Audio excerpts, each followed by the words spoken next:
Howdy, my name is Daniel Michaels, and today we're going to be going over how to use your iPad as a secondary display device within Zoom. So once you're in your Zoom, you will see that there's a big green option that says Share Screen. To the right of that, you will see a caret sign. We want to hit Share Screen, and then in your Basics tab at the top, you will see that it has the option on the far right for iPhone/iPad. If you select this option and then hit share, it'll walk you through settings. So it says to connect to a Wi-Fi network that is the same as your iPad and computer.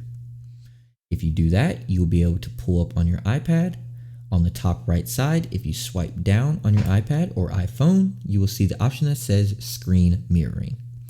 When you select that, it'll tell you what to choose. So mine is Zoom. I select that, and now my iPad is being mirrored on the screen. You then have the option, if you are not aware, to just go into your notes, and you can share directly to your notes.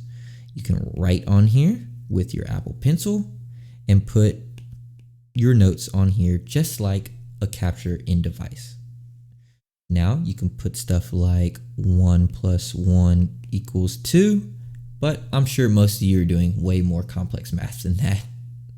I hope you guys find this video informative, and we look forward to seeing you soon.